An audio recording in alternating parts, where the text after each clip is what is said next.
আসসালামু আলাইকুম, ওয়েলকাম করছি রিয়াসাদ আজিম। ভিন্ন ধর্ম মতাদর্শের যারা শুনছেন সবার প্রতি আন্তরিক কৃতজ্ঞতা। ইনবক্সে অনেক টেক্সট এসেছে, আমার ফেসবুক এবং ইউটিউবে কমেন্ট সেকশনে অনেকেই কমেন্ট করেছেন এবং সবাই আইপিএল ইস্যুতে যেই ঘটনাটা আজকে সকাল সকাল হয়েছে, ইন্ডিয়ান মিডিয়া যে ব্যাপারটা স্প্রেড করেছে, ইন্ডিয়ান মিডিয়াকে দোষ দেওয়ার কিছু নেই, যে ঘটনা ঘটেছে তারা সেই নিউজটাই করেছে এবং সেই নিউজের সারমর্ম হচ্ছে মুস্তাফিজুর রহমানকে আইপিএলে খেলতে দেয়া হবে না। ভারতীয় সরকার সেই সিদ্ধান্ত নিয়েছে, ভারতীয় ক্রিকেট বোর্ডকে সেটা জানানো হয়েছে।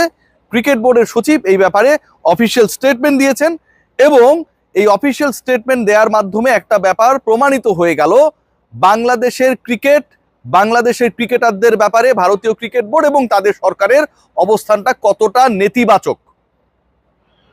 যেই মুস্তাফিজুর রহমান আইপিএলে খেলবেন, আইপিএল কবে থেকে শুরু করবেন, বাংলাদেশ ক্রিকেট বোর্ড আইপিএলে কয়টা ম্যাচের মাঝখানে মুস্তাফিজকে নিয়ে এসে নিউজিল্যান্ডের বিপক্ষে ওয়ানডে সিরিজে খেলাবে, সবকিছু যখন ফাইনাল হয়ে যায়, যেই মুস্তাফিজুর রহমানকে 9,20,00,000 রুপিতে বিশাল একটা প্রতিদ্বন্দ্বিতার মাধ্যমে কলকাতা নাইট রাইডার্স দিল্লি আর চেন্নাইকে হারিয়ে দলভুক্ত করে, যেই মুস্তাফিজুর রহমান সবশেষ আইপিএলে রিপ্লেসমেন্ট হিসেবে সাকসেসফুল বোলার ছিলেন, যেই মুস্তাফিজুর রহমান বাংলাদেশের কেন পুরো পৃথিবীর ইতিহাসে এই মুহূর্তে চলমান ক্রিকেটারদের মধ্যে পেস বোলিং ডিপার্টমেন্টের অন্যতম সেরা, সেই ক্রিকেটারের সাথে যেই ঘটনাটা ঘটেছে এটা ন্যাক্কারজনক।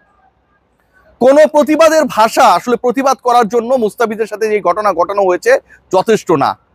মুস্তাফিজকে কেন্দ্রীয় সরকার এবং ভারতীয় ক্রিকেট বোর্ড বাদ দেওয়ার সিদ্ধান্তের মাধ্যমে বাংলাদেশকে ট্রিট করলো পাকিস্তানের সাথে। বাংলাদেশ ক্রিকেট বোর্ড বিসিবিকে তারা নামিয়ে দিল পিসিবির কাতারে। আমাদের ক্রিকেটার, একজন ক্রিকেটারকে নিয়ে যখন এত বড় সমস্যা হয়, তখন আমার প্রশ্ন যে আপকামিং ওয়ার্ল্ড কাপ ফেব্রুয়ারির 7 তারিখ থেকে যেটা কিক অফ হবে, বাংলাদেশের 4টা ম্যাচ রয়েছে, 3টা কলকাতায় এবং 1টা মুম্বাইতে। এই যে 4টা ম্যাচ, এই 4টা ম্যাচে বাংলাদেশের 15 সদস্যের ক্রিকেটাররা খেলার জন্য ভারতে যাবে, কোচিং স্টাফের সদস্যরা থাকবে, আরো অনেকেই খেলা দেখার জন্য, কাভার করার জন্য যাবে। একজন মুস্তাফিজকে যদি ভারতীয় ক্রিকেট বোর্ড, কেন্দ্রীয় সরকার নিরাপত্তা দিতে না পারে তার দেশে আইপিএল এ খেলানোর ক্ষেত্রে, তাহলে পুরো বাংলাদেশ দল যারা বিশ্বকাপ খেলতে যাবে, 4টা ম্যাচ ওই ভারতের মাটিতে খেলবে, কলকাতায় খেলবে, মুম্বাইতে খেলবে, তাদের নিরাপত্তা কে দেবে? তাদের নিরাপত্তা কিভাবে নিশ্চিত হবে? টি-20 বিশ্বকাপে বাংলাদেশ দলের পরিকল্পনা, ফিক্সচার সবকিছু করার আগে ভারতীয় ক্রিকেট বোর্ড, আইসিসি, তাদের সরকার এই চিন্তাটা কি করেছে? করে নাই। বাংলাদেশ ক্রিকেট বোর্ড আজকে কতটা মাথা নিচু হয়ে গেছে বিসিবির, যখন তাদের যেই ক্রিকেটারের এনওসি নিয়ে আলোচনা ছিল, আমরা সমালোচনা করেছি বিসিবির, এবং শেষ পর্যন্ত অলমোস্ট ফুল আইপিএল খেলার অনুমতি তাকে দেওয়া হয়। সেই বাংলাদেশ ক্রিকেট বোর্ড যখন এরকম একটা খবর পায় যে তাদের আইপিএল এ দল পাওয়া একমাত্র ক্রিকেটারকেও খেলাতে চায় না ভারতীয় cricket board, BCCI, Bangladesh cricket board, বিসিবির মানিজ্যতের জায়গাটা কোথায় থাকে?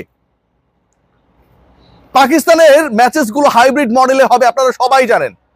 তারা কোনো ম্যাচ ইন্ডিয়ায় খেলবে না, যেহেতু ইন্ডিয়া পাকিস্তানে যেতে চায় না।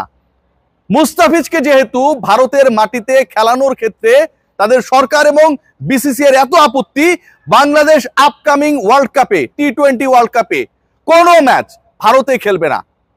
পাকিস্তান যেমন শ্রীলঙ্কায় খেলবে, বাংলাদেশও তার ম্যাচেসগুলো শ্রীলঙ্কায় খেলবে। এটা হওয়া উচিত বাংলাদেশ ক্রিকেট বোর্ড, বিসিবির অবস্থান। আদারওয়াইজ তারা ব্যাকবোনলেস আমি মনে করি।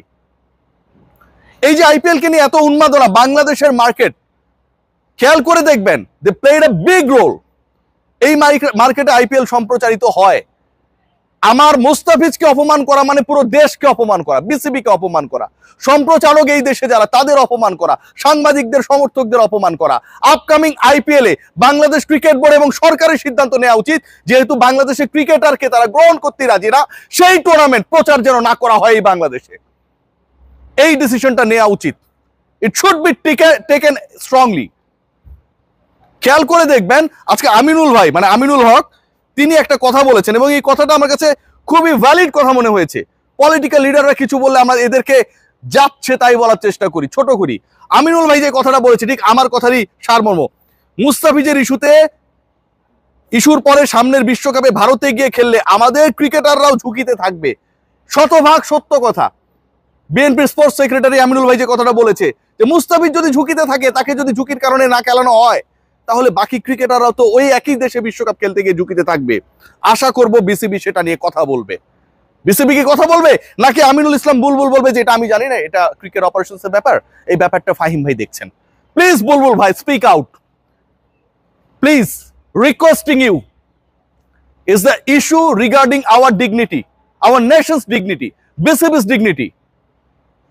মুস্তাফিজের সাথে যে ঘটনা ঘটেছে এবং সেই ঘটনা যেভাবে ঘটনা হয়েছে, একবার ভেবে দেখুন যে আইপিএল শুরু হবে অলমোস্ট এপ্রিল মাসে, and this is the beginning of January। 3 মাস আগেই ভারতীয় সরকারকে ফিজকে বাদ দেওয়ার সিদ্ধান্ত বিসিসিআই এর মাধ্যমে কলকাতা নাইট রাইডার্সকে জানাতে হলো 3 মাস আগে। এই 3 মাসে তো অনেক কিছু ঘটতে পারতো।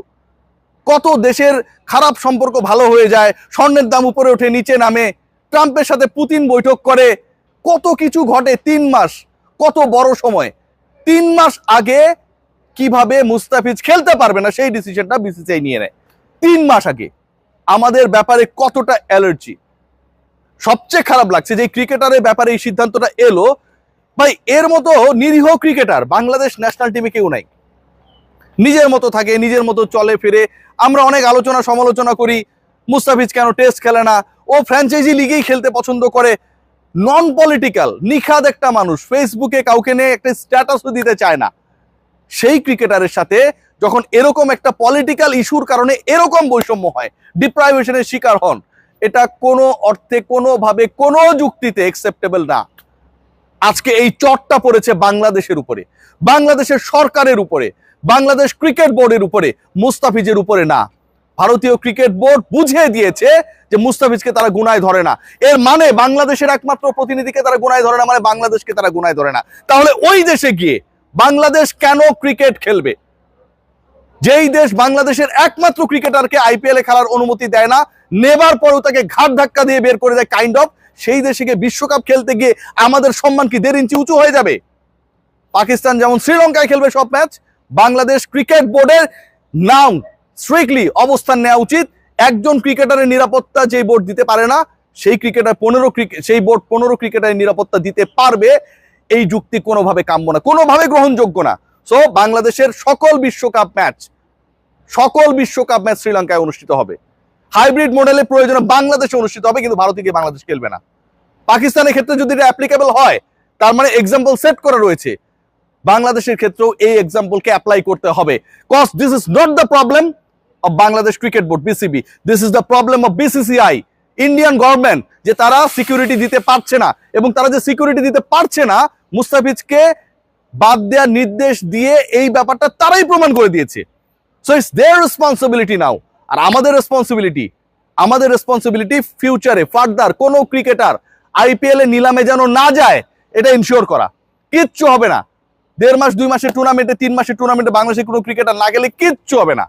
এবং একই সাথে আইপিএল এর কোনো ম্যাচ বাংলাদেশের কোনো চ্যানেলে, কোনো প্ল্যাটফর্মে যেন প্রচারিত না হয়, সেটাও এনশিওর করা। This should be the prime responsibility of Bangladesh government and BCB. Let's see what happen. Bulbul ভাই, দয়া করে কথা বললেন না যে অপারেশনসের চেয়ারম্যান এই ব্যাপারে ডিসিশন নেবে। সবাই ভালো থাকবেন, টেক গ্রেট কেয়ার।